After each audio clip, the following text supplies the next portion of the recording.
This week's Torah portion is Behar, and it contains a theme which is repeated many times in the Torah, namely that if we follow God's commandments, if we follow all of the laws, all of the mitzvot contained in the Torah, then we will have wonderful lives. For indeed we're told in the Torah that the land will flourish, there will be rains, there will be produce. And unfortunately we know that this is really not always the case.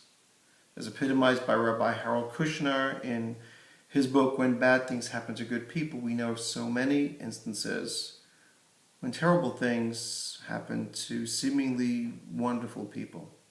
And then the opposite is true as well, where there are some ghastly people doing terrible things and they appear to be having a wonderful life, surrounded by everything, anything anybody could want. So how can we understand the words of the Torah? How can we make them meaningful to us?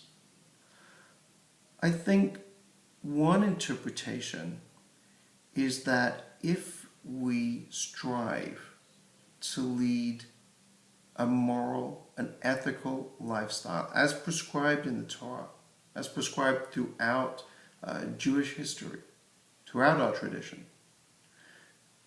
then that will impact our lives positively. And even more so, if we surround ourselves by like-minded people, then that impact will be multiplied. And I think that when we choose to become part of a community, any good kind of community, a temple community, for instance, then I think that's exactly what we're doing. We are surrounding ourselves by like-minded people. Of course, we're all different, but with many of the same moral values.